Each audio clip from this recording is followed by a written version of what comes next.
ডিপ্রেশনে ভুগছি, এটা থেকে পরিত্রাণের উপায় বলবেন প্লিজ।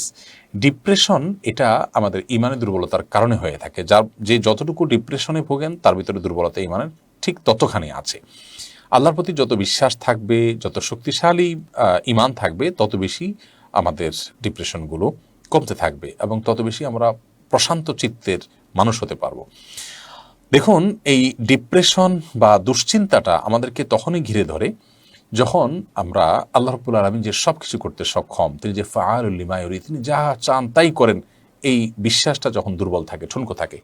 আমি যদি মনে করি কোন এলাকায় আমি গেলাম, সেখানে কেউ আমার সাথে ঝামেলা তৈরি করলো, ওই এলাকার খুব প্রভাবশালী ব্যক্তিবর্গ, ঊর্ধ্বতন কর্তৃপক্ষ, আইনশৃঙ্খলা বাহিনীর সর্বোচ্চ পর্যায়ের ব্যক্তিবর্গ, তাদের সাথে আমার সুসম্পর্ক থাকে, যোগাযোগ থাকে, সেখানে কেউ যদি আমার সাথে ঝামেলা তৈরি করে, তো নিশ্চয়ই আমার দুশ্চিন্তার কোনো কারণ হবে না। কারণ আমি জানি যে এখানকার সব সিনিয়র এবং প্রভাবশালী ব্যক্তিবর্গ, তাদের সাথে আমার সুসম্পর্ক আছে, ফোন দিলে আমি তাদেরকে পাবো, তাদের সহায়তা পাবো। তো সে কারণে কেউই আমার সাথে ঝামেলা করে আমাকে দুশ্চিন্তা ফেলতে পারবে না, বা সেখানকার কোনো বিপদই আমার কাছে খুব বড় বিপদ মনে হবে না। কারণ কি? কারণ হলো যে আমার আস্থা আছে, বিশ্বাস আছে যে এই মানুষগুলো আমাকে সহায়তা করবেন। তো ঠিক একইভাবে একজন ইমানদার যখন জানেন যে আল্লাহ রাব্বুল আলামিন তার অভিভাবক, আল্লাহ সুবহানাহু ওয়া তাআলা সব দেখছেন, আল্লাহ তাআলা সব কিছু করতে সক্ষম, আল্লাহর কাছে আবেদন করা যায়, তিনি দোয়া শর্ত অনুযায়ী করতে পারলে দোয়া কবুল করেন, তাহলে সেক্ষেত্রে একজন ইমানদার ডিপ্রেসড হওয়ার কোনো সুযোগ নেই। সারা পৃথিবীতে সবচেয়ে বেশি আত্মহত্যা যে সমস্ত দেশগুলোতে হয়, তার মধ্যে সর্বোচ্চ 10টি দেশের তালিকায় বাংলাদেশ প্রবেশ করে গেছে, যেটা আমাদের জন্য অত্যন্ত দুঃখজনক এবং বেদনাজনক একটি অধ্যায়।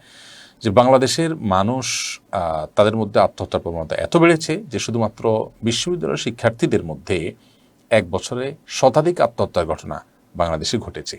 আমরা এই ডিপ্রেসড হতে হতে কোন পর্যায়ে চলে যাচ্ছি এবং কেন যাচ্ছি, সেটা নিয়ে বোধহয় আমাদের আরও ভালো করে অ্যানালাইসিস হওয়া দরকার, গবেষণা হওয়া দরকার। আমরা আমাদের ক্ষুদ্র জ্ঞানে বলছি যে কোরআন এবং হাদিসের আনুগত্য থেকে, আল্লাহ তাআলা রাসূল সাল্লাল্লাহু আলাইহি ওয়াসাল্লামের আনুগত্য থেকে দূরে সরার কারণেই আমরা ডিপ্রেসড হচ্ছি এবং দুশ্চিন্তাগ্রস্ত হচ্ছি। ইমানদার তাকে ডিপ্রেশন কখনো পেতে পারে না।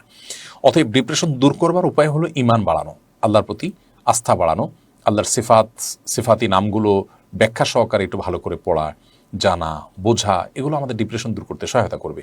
আল্লাহ সুবহানাহু ওয়া তাআলার কুদরত সম্পর্কে আমরা যখন জানবো, কোরআনের আয়াতগুলো যখন আমরা অর্থ ব্যাখ্যা সহকারে বুঝে পড়বো, তখন আল্লাহর প্রতি ঈমান বাড়বে। ইনশাআল্লাহ বিদিনের মাধ্যমে আমাদের ডিপ্রেশন দূর হবে, আল্লাহর প্রতি ঈমান বৃদ্ধি হবে। আল্লাহ বলেছেন, লা তাকনাতু মির রাহমাতিল্লাহ, তোমরা আল্লাহর রহমত থেকে নিরাশ হও না। আল্লাহ বলেছেন, ওয়ালা ইয়াইআস মির রাহমাতিল্লাহি ইল্লাল কওমুল কাফিরুন, আল্লাহর রহমত থেকে কাফির ছাড়া কেউ নিরাশ হতে পারে না, ঈমানদার কখনো নিরাশ হতে পারে না। এজন্য ডিপ্রেশন দূরের জন্য কোরআন তেলাওয়াত করবেন, বিশেষ করে সূরা ইউসুফ তেলাওয়াত করলে অর্থ সহকারে বুঝে যদি কেউ তেলাওয়াত করতে পারেন, তাহলে সেটি ডিপ্রেশন দূরের জন্য অনেক বেশি সহায়ক ভূমিকা রাখে। এছাড়া দুরূদের সম্পর্কে হাদিসে আসছে যে দুরূদ যদি কেউ পাঠ করেন, তাহলে সেটা মানুষের পেরেশানি দূরের জন্য যথেষ্ট। আর পেরেশানি দূরের জন্য নবী সাল্লাল্লাহু আলাইহি ওয়াসাল্লামের আরেকটা বিশেষ দোয়া আছে, আল্লাহুম্মা ইন্নী আউযু বিকা মিনাল আজজি ওয়াল কাসাল ওয়া আউযু বিকা মিনাল বুখলি ওয়াল জুবন ওয়া আউযু বিকা মিন গালাবাতিদ দাইনি ওয়া কাহরির রিজাল।